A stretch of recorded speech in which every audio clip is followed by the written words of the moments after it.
Well, good evening, everyone, and welcome to Business and Investments in Ukraine, brought to you by Andesite Blue with Mike Wilson and Taloka Studios, who is producing this for us, which we are very thankful for and appreciate. So this evening is going to be kind of a special evening, but it's in conjunction with what we've been talking about in the rebuilding of Ukraine. Actually, we're going to be talking about collaboration. And the importance of that. That's kind of how I titled this program today. And I want to really emphasize the importance of it, the strength that comes behind it. And that's why all of my guests are all a part of this large vision and collaboration. Because, right now we're going to be in the stages of helping Ukraine and rebuilding Ukraine, and it's going to bring a lot of opportunity for business, commerce, for opportunities for Ukrainian citizens to have good paying jobs, bring in good income, and really usher us into that EU transition when we get accepted into the EU.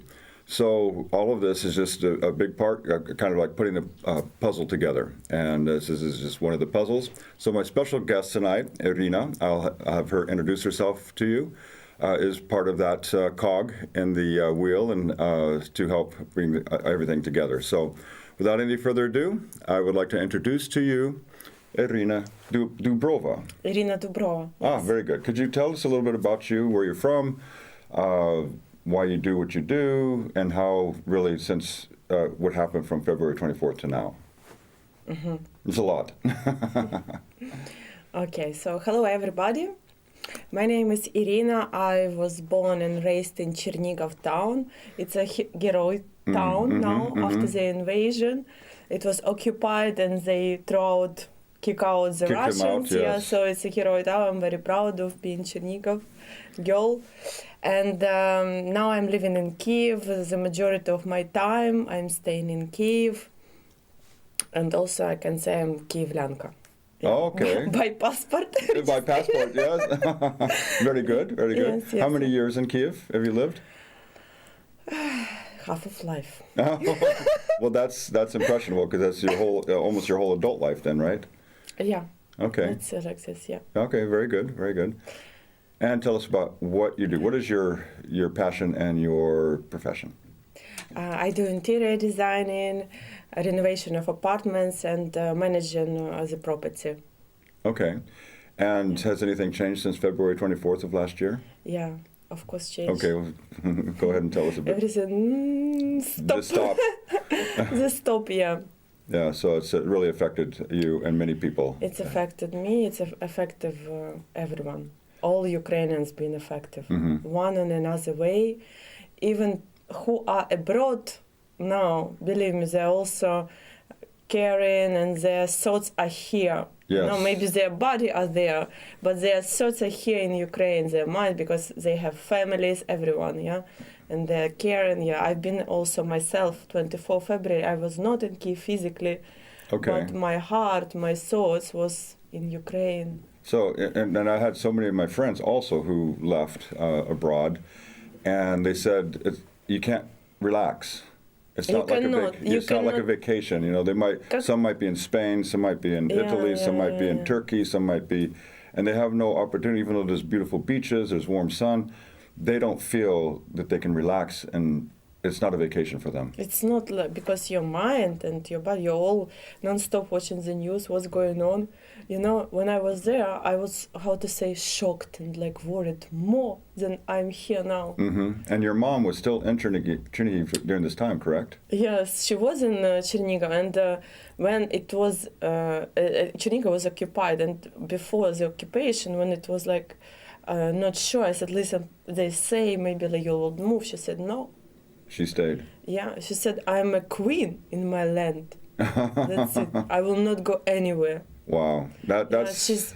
She was like this. I was worried, because it was times when they don't have water, they have no electricity. They've been the troops been in Chernigov. Right. Yeah.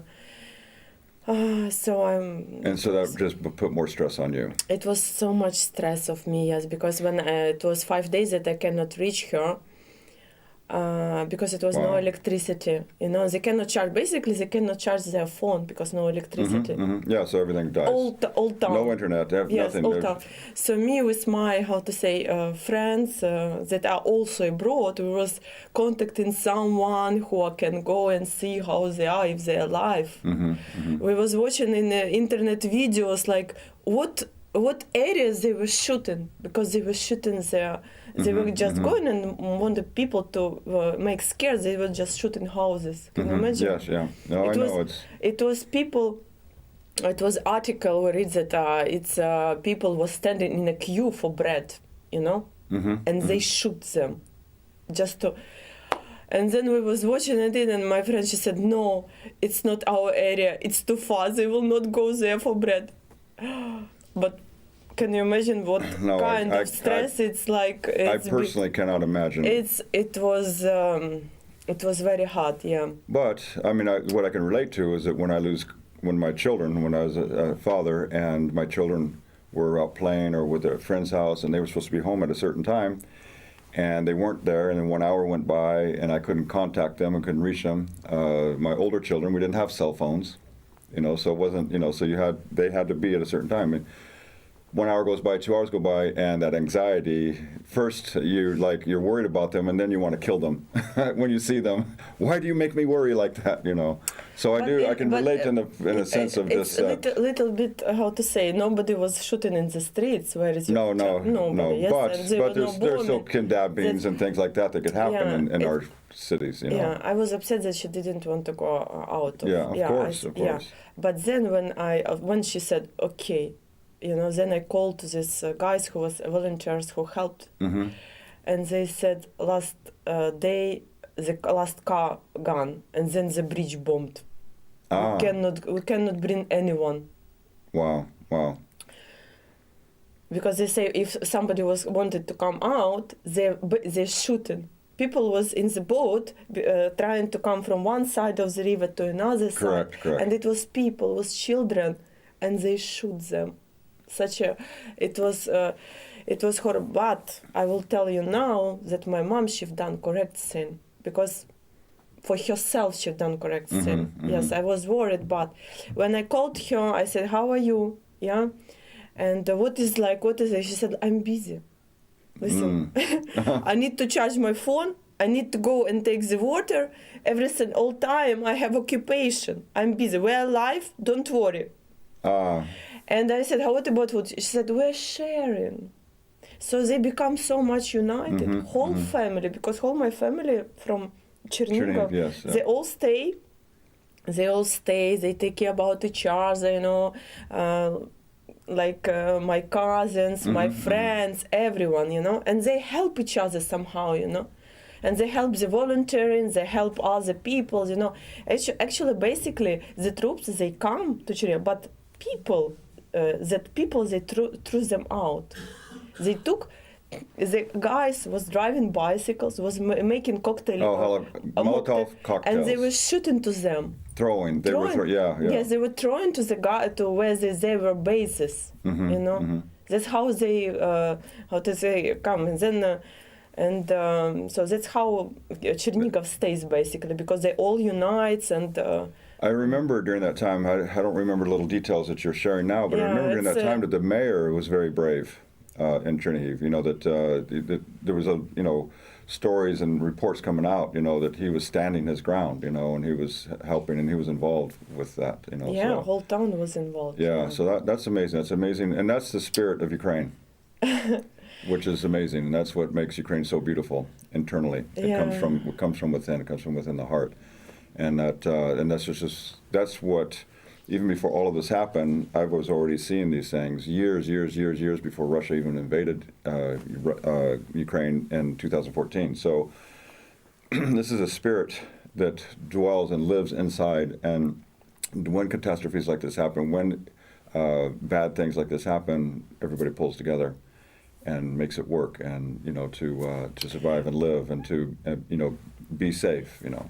I will tell you about the spirit, like what is reminds me, when 5 days I cannot reach my mother, And then finally I called her. She picked up the phone, and I was crying. I was so happy. Mm-hmm. Mm-hmm.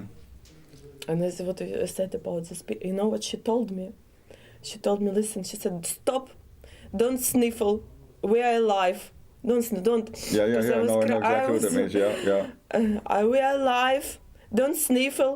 You're outside. You're abroad. So you should go and shine for the glory of Ukraine. That Wow. is the spirit. Be happy. You should be happy. You should live. Continue life. We are fine. We are alive. All fine. We are whole. We are like that is what you said. It is the spirit. It is the spirit. Me. And I thought, oh my God, it was such, how to say, a kick to myself. You know, we don't have excuse. You know, not to be depressed or what. So she said, "Go. You're abroad now. Shine. Look go beautiful and for glory. Ukraine." Yeah, you represent Ukraine. You have to work. You have to shine for the glory of Ukraine. Represent Ukraine. Yes. Yeah, She yeah. said, "Don't sniffle. We're alive." That's fantastic. Great wisdom from Mama. Yeah. Yeah. That is a real, like you said, the spirit. It's Ukrainians. They have like whatever is happening. They have like, I'm busy. I have to charge my phone. There is a queue. You know, my phone. You know, there's only 2 outlets Yes. and 40 people. you know. It's like a management. Yes, you know? yes. Yeah. Then we need to go and take the water. We have to share the food. You know, we have to help. So everything, all time they organized, you know. And they didn't. That is just absolutely fantastic. They didn't mourn. Not one time I hear that they were complaining or like this kind of, you know. Yes. Woe's me, you know, I'm in bed. Yeah, that is absolutely correct. And that is amazing. I mean, it's amazing really to hear it. I've had many guests here, Ukrainians on here, and they've shared their stories, some that escaped from occupied, like Kherson. You had an opportunity to meet them, Alyona and Karina, and how they have escaped from that. After occupation, they were stuck there. Their home was completely invaded. Everything was stolen from their home, and the Russians occupied it. They were somewhere else, thank God, on the coast of Azov Sea, and then all of a sudden there was an opportunity. They had to pay money to do it, but they finally got a way to escape and get out of that situation. So everyone has their own story, you know, and yours is very touching. Everyone has their own stories, yes, and yeah. But it's so good to really get into the fine details and to understand really, you know, what's happened. And we do mourn the losses of those who lost their lives, that were just randomly shot or bombs. We are sad, you know, for those that have died. The innocent, the children, the innocent, mothers and fathers, and the amount of people that been killed, bombed. You know, I know this true stories from Chernigov. Yes, you know, that's and from Kiev also. Actually, people thought that they come to town, so we would go to the villages. I know the story, like from Chernigov family, father stays in town, in apartment in Chernigov, and family, mother and kids, they went to the village, and Russians, they were in the villages. They were looting villages, so they killed so mother and he son. thought he was putting them safe, and then he lost his family. And they thought that it would be safer in the village, but it was opposite, you know. So, and there is so many such cases. You don't know what is destiny, or it's like what is how to say. No, I absolutely agree, and you're absolutely correct. Yeah. We don't know the day or the time when something like that is going to happen. That is very unfortunate. You know, it's been a year. We've been through this. You've been without work for a year, so you have not been able to do any work at all, or do? I'm doing management of apartments that now in Kiev. Okay, I help people who are abroad. I help them to manage to rent or something, you know. Oh, very good. Yeah. My colleagues, they basically do the job abroad. Yeah, mainly all of my friends, colleagues, everyone left. They all want to come back, to return, but they say, "Oh, we're not so brave as you to be there." But they want to return, but not now. And that anticipation is actually building up, because we can see that the tide has changed. We already knew from the beginning, from February, end of February, and throughout March, we saw the shift when Russia was just losing in every front of the war, and because they had no ground skills, they had no ground forces to deal with it, and Ukraine was just basically, they pushed them out, you know, and it took a long time to get them out of Kharkiv and Sumy, but they eventually did that. We regained Kherson back, you know, so we're taking our grounds back, and but now Russia's more centrally located or centralized, so they've managed to increase their strength in that little areas, but they had no ability to do what they tried to do. Now, yeah, physically they will not come now. No. Physically. And I also don't feel so, because if they will do, I will go myself with a pen. very good. You know, everyone already know, like when they've done it one time, and everyone was, why you come? What is the issue? Right. What you're looking? They're looking for flowers, they say. Yeah. And they've already Flowers. proven they've already proven their intent, which is not good, which is pure evil. Well, now as an interior designer, that's probably your best passion. Is that correct? It's like it's a beauty, you know, when you create something, then you're satisfied, especially when they are customers. It's what you have to understand exactly what the customer want, you know, and then you fulfill it with the team, and you know, I feel good. Yeah. Yes. I'm the same. As a builder, you know, as a designer and architect. Yeah. You, especially on an individual basis, when you're talking to the families, you got the husband and wife there, and you're saying, okay, let's get started. You want to remodel, you want to change, or even if it's new construction, like repairment, and you go in there and you start working with them room by room, place by place, and designing and developing something. It's art, it's a paint, it's a sculpture. You know, it's something that you're doing because it's your talent. You have the vision. You make the recommendations. And you know, and the customer, then they feel you and they trust you. Sure, they're going to put their opinions in. No, I'd like this. You know, usually the women are a little bit more vocal than the men when it comes to design, interior design. But overall, when the customer is pleased and you get to see your work, it's absolutely amazing. And so we have a group of developers, builders, construction workers, road pavers, plumbers, concrete. You know, we have a coalition of trades that we're bringing together. And the nice thing about it is that you're part of that coalition.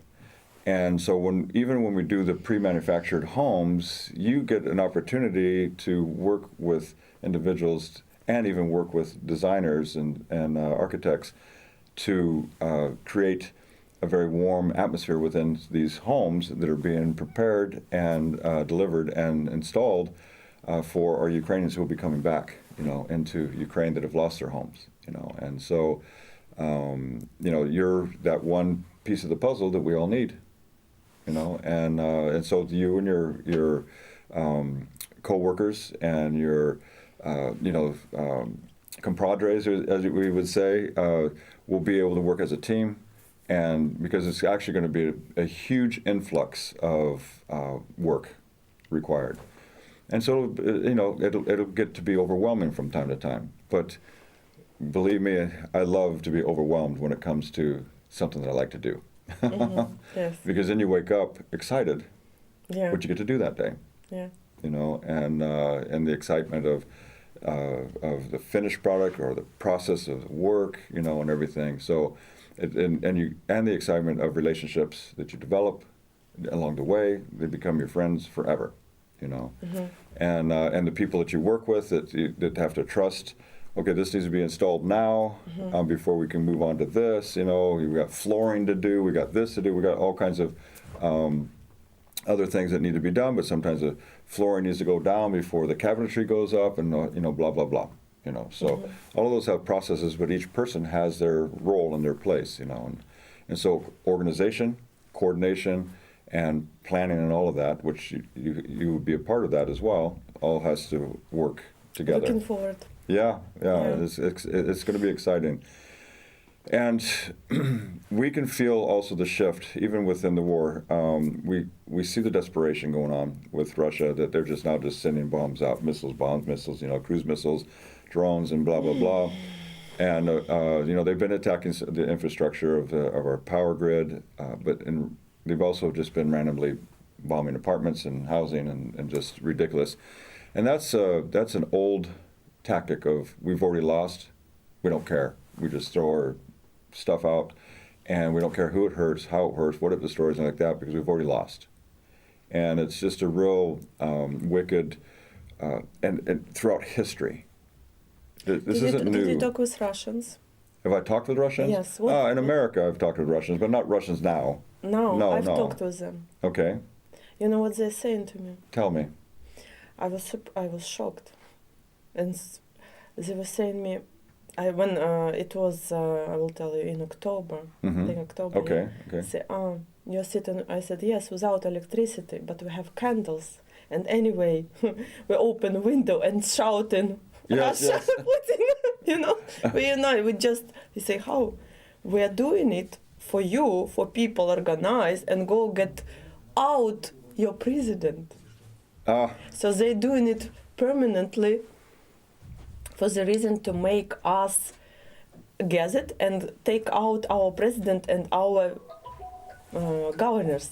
That's what they say. And they're not sorry.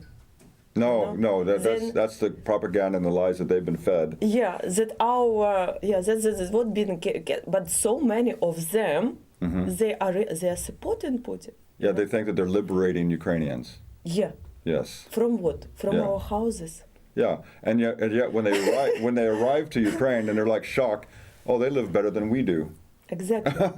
And so they steal everything. They steal your fur coats. They steal your washers and dryers. They steal your microwaves. They steal your TVs. They steal everything because it's things that they don't have, and it's like they're looking at a society that lives much better than they do. I've been in Russia myself. Just I've been in Moscow, I've been in Tula, in small towns in St. Petersburg I've been. And what I notice that are really different people, and they live differently. Okay, in Moscow and St. Petersburg, yes, there is people who are traveled and they have money, but people, maybe 70% of Russia, it's a paradox. They sell gas all over the world, right? But they are heating their homes with the wood. Yes. They don't have heating. Yeah, they don't have natural gas pipes to go in there. And I was in Tula. Tula, it's a town like Chernigov, not a major, but it's quite, yeah. And in Tula, they don't have pass, pass like in the roads. They don't mainly have lights. Okay. That's what all the soldiers come to our villages, they say, oh, it's town. Say, no, it's village. No, you have lights, it's like so clean. Sidewalks to walk so on. So clean and, like flower tree, it's clean and neat, and they say, no, it's town. That's why, because they are like 16th century, they are living, and their governors, even now, they say, oh, everything bad because US and Europeans, they hate us. Yeah. That's why your life is so bad. They've been told like this over and over of years. Yeah, that's true. Yeah. Yeah. So and they thought that we belong to them. I don't understand. It's like it's impossible to. No, you're ours. You're ours. It's just somebody. This America. They make propaganda. Europe. They just they hate this. LGBT and and in the same time, I'm so happy. My wife pregnant. And she was accidentally in America. So my child has an U.S. pass, American. So in the one side, they hate Russia. They say, oh, propagandist. They're talking on TV. And in the same side, these people, they say, oh, my wife, she was in Miami. She was pregnant accidentally, and she got passport. That is the problem with Russia. From one point, because of their upbringing, the way they communicate, it was always abusement. Yes. Abusement. They, talking bad, they can violence, all this. What this shows now to the world. Right. Yes. And on the other hand, they want to use the privilege that Europe have, US gives to you, you know, the like Yes. iPhones and all kind of products that, you know, It's world gives to them. But on Oh. the other hand, no, you know, there is our enemies. Well, that's how over 75% of the people supported Putin. You know, because of that. Over 75%. 75, Of yeah, the I agree Russian, with of Russian citizens Yes, supported I Putin. agree. That is the problem. That is. It's not only Yeah. people say, "Oh, it's just no." Well, North Korea it's- is the same way. I mean, the citizens there, they've been told that America is starving, hungry. They show Yeah. videos. They actually show videos of America during winter. And they'll say, look, there's no birds. There's no nothing. The people have eaten all the birds because they're hungry. And they show, so they're only showing clips of these. And then they show these homeless situations, these little tenements of homeless people together. And says, see, this is how all Americans live. And so in North Korea, as bad as it is for the citizens and as bad and oppressive country as it is, a communist country it is, the people still yeah, believe that their life is better. yeah. Yeah, Then, yeah. you know. You see, it's the same situation with. That's why maybe they're friends now. And then, yeah, well, they're just like China or any other communist, like Venezuela, any other communist country. They're all, you know, they all band together. You know, they have to have their allies. You know, so they create that. But yeah, they support. Only one thing what Russians understand: it's power, no, weapons. Yeah. They understand if they will go, they will be shooted. Yeah. Why they come to Ukraine? Because they say the And Ukraine the will thing, not- the thing is that they've even did some brainwashing to the world, because Russia says we are a superpower, we are the best, and yet they Yes. can't even defeat Ukraine. That is how to say. That is the pro. They always have this sickness. Yeah, but it is, and it's only by it's word, a sickness, not by really. deed. Yeah, It's sickness and paranoia that U.S. wanted to do some harm to them. Europeans want NATO is going to all destroy this. us. All, Yeah. yes. NATO don't give a, you know, yes, Europeans and Ukrainians were living our life, building our houses, yes, make our country beautiful. Look how beautiful Ukraine, become, and how Russia is still after 30 years of like Communism. yes. Yeah, no, you're absolutely correct, and that was probably the forced way that Putin, in his thinking. I mean, he's maniacal, but he's also he knows how to play chess. He knows how to play the game. So he does have intelligence. He's not stupid, but he's made some very fatal errors in his judgment and what he was doing. He was not as big and powerful as he portrayed himself, and he exposed that, and that was his demise. So now we're coming into that shift. Now we're coming into the second year of this complete invasion of Ukraine, official war. I mean, I call the wars from 2014, but officially, as far as what Russia did when they crossed the line, that made it an absolute war, of all of the whole country of Ukraine. So that we're coming into the second year now, and there is a shift taking place. So March is going to be one of our transitions, and this is my own opinion. This is not political words or even strategical knowledge or anything like that. I mean, I do keep my ear to the ground. Being a military guy, I do kind of watch and pay attention to the atmosphere and the scenes and the things that are going on around me. So I get a feel of, again, the barometer of the war. So we'll see some of those changes happening in March that could accelerate the liberation and the peace of Ukraine for our victory. Now, outside of Ukraine and outside of Russia, our investment world is seeing this and feels this too. So even the people in the know are picking this up, and so so these investors are lining up. They're getting prepared to start to dump the money into Ukraine. Ukraine was an emerging market prior to this invasion. Our GBP went through, just shot to very, very bad because of this. But with the money infusion that's coming in from the U.S., from the EU, from the UK, and from different countries that are, helping financially to support Ukraine, militarily supporting Ukraine through equipment, that's, it's an encouragement, and everybody's watching. And now, even with inside, we can kind of feel this shift taking place. I don't want to really make any projections and say June we're going to be free. I've said this summer that we have a very, very strong chance to be the war completely over. But that's just conjecture. It's not really, it's not solid facts or basis on solid information. But in that case, as a businessman, I have to look at the grounds.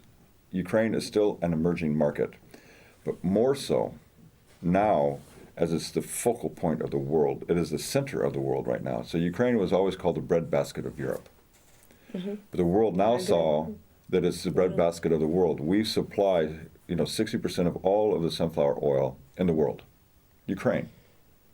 When you look at the size of the world, Ukraine is just a little thing, right? I mean, it's a big country, but it's still a little. Did you see these videos when the tank is standing and the farmers are doing their job? Yes, yeah. It's incredible. Yeah. So that so now we got the wheat, we got the corn, we got all the other, not just the sunflower and sunflower oil. There's much agriculture. Ukraine is really a breadbasket, and the whole world has felt it because all the food prices have gone up in every country. There's food shortages, in Europe and in China and around Asia, and happening because of Russia stealing the grain and also blocking the export of the grain. Now they put the mines in the fields. Yeah. That is such a and kind of people there. Yeah, it's just ridiculous because it's not to stop the movement of troops. It's just terrorism, pure terrorism. Exactly. So there'll be a cleanup going on there. Actually, I know of some people that are involved that will be doing the demining process in Ukraine, which is going to be extremely important for our children's sake as well. But what I'd like to do is take a moment and explain, as she was talking about her home city of Chernihiv, there was a movement, and this is the spirit we talked about. There was a movement that took place in that city that brought people together, and that brought strength. So, like I said, the men were riding bicycles, and they were throwing Molotov cocktails. They were kicking the Russians out personally. On the scooters, they were. Scooters, yeah. Yeah, on scooters, yes. Not on bicycles. Not on bicycles, not pedaling around on bicycles and throwing. On the scooters. So, but they were doing everything they could to terrorize the enemy and to push the enemy out.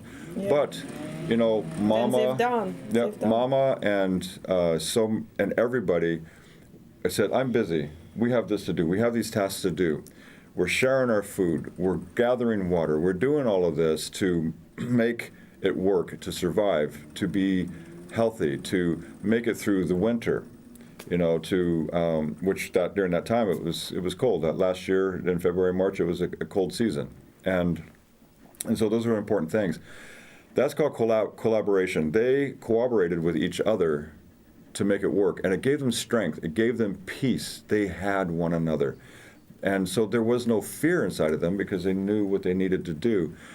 So that is a absolutely perfect example, even in business, when you can get a network of trades and goods and companies and in the construction industry and the development industry and the real estate industry and all of these different and supply industry and work together on that, and you create a collaboration that of a networking together.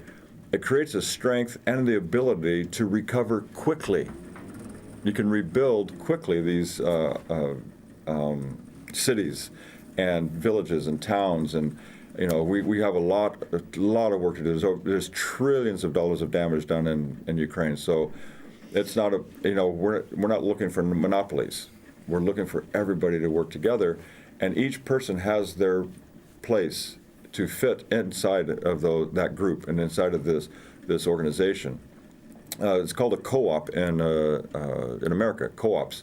It's an opportunity where farmers and different groups come together to bring their goods into to one area, and then it's sold, and it's a co-op. It's got cooperation, but that's short for it's a co-op, and that's what we're doing here in the trades and in the rebuilding and the structure bringing in talent, bringing in technologies, bringing in innovations, energies, different, just many things to fill in this. And Iryna is a part of that. She's a part of that in how we're going to design and to make things personal within that.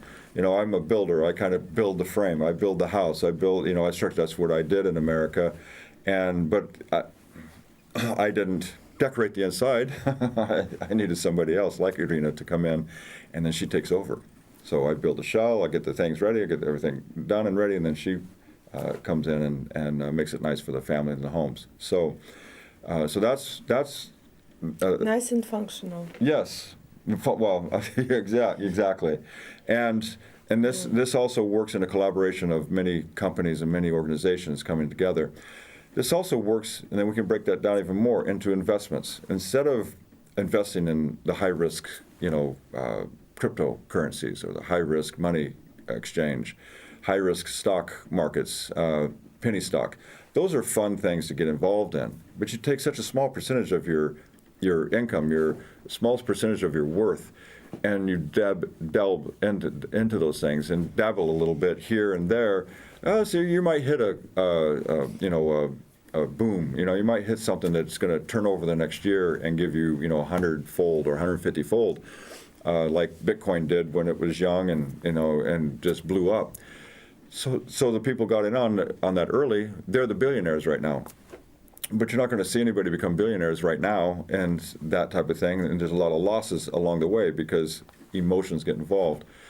And so the best investments that we can do is to have our money work for us is to create passive income through 5-6% returns, which are great when you're talking, depending on the level of investments, 100,000, 500,000, a million, 5 million, whatever that number is.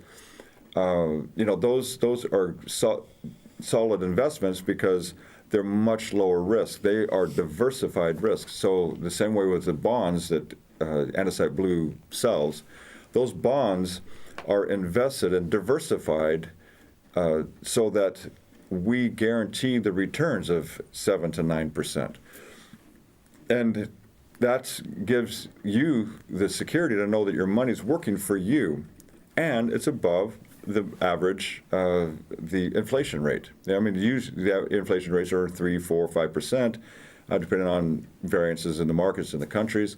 But the UK, where our Andesite Blue is located, we're selling the bonds in British pounds, and that way you have the stability and the strength of the British pound. You also have the British laws to protect the investment, so that that we're under the rule of law, and then that investment then is diversified into solid areas of agriculture, of energy, of construction, rebuilds, of residential, commercial investments, all income producing opportunities, as well as solid asset owned opportunities.